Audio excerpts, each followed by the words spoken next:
এই হোয়াটসঅ্যাপ প্রকৃতির সাথে মিশে থাকতে এই হোয়াটসঅ্যাপ প্রকৃতির সাথে মিশে থাকতে কেন তো বেশি ভালো লাগে জানেন? মানে প্রকৃতি সবসময় আপনাকে মুগ্ধ করবে, প্রকৃতি সবসময় আপনাকে হচ্ছে আনন্দ দিবে, আপনাকে রিল্যাক্স একটা ফিল দিবে, আপনার সকল অহংকার, আপনার সকল সমস্যা সব কিছু মুছে দেওয়ার চেষ্টা করবে। আর তার জন্য আমি একটা মোমেন্ট আসলে শেয়ার করতে চাইতেছি। আমি চাইতেছি যে প্রকৃতি কতটা সুন্দর এবং কতটা মায়াবী সেটা একবার উপভোগ করুন। আমি যদি ক্যামেরাটা একটু ঘুরিয়ে দেই তাহলে দেখবেন যে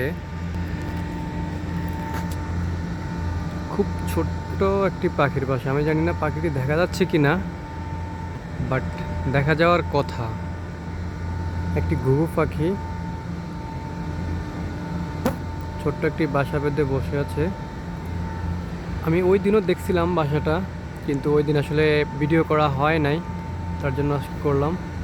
আমি যদি অন্য একটা অ্যাঙ্গেলে গিয়ে ভিডিওটা অন করি তাহলে মনে হয় দেখা যাবে। একটা মিনিট, এখান থেকে দেখা যাচ্ছে যে পাখিটা খুব সুন্দর করে বাসায় ডিম তা দিচ্ছে। হয়তো কিছুদিনের মধ্যে বাচ্চা আসবে, নতুন ফ্যামিলি আসবে তাদের বাসায়। তো আসলে এটাই প্রকৃতির সুখ, প্রকৃতির শান্তি।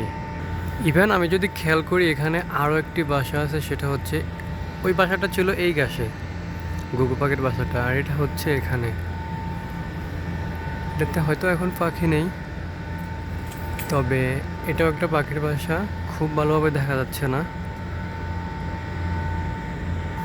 কিন্তু আমি যদি নিচ থেকে নেই, নিচ থেকে দেখলে খুব সুন্দর দেখা যাবে। এটাই হচ্ছে সেই পাখির বাসাটি। এটা একটা চড়ুই পাখির বাসা ছিল, আর এই গাছটিতে ছিল ঘুঘু পাখির বাসাটা। আমি আর একবার দেখাই। আসলে প্রকৃতি আমাদেরকে সবসময় মুগ্ধ করে দেয়। আমার কাছে বিশেষ করে খুব বেশি ভালো লাগে প্রকৃতির সাথে মিশে থাকতে, আর তার জন্যই মিশে থাকার চেষ্টা করি। এইখানে হচ্ছে পাখির বাসাটি। ওকে, ভালো থাকবেন, ধন্যবাদ, দেখা হবে অন্য কোনো ভিডিওতে।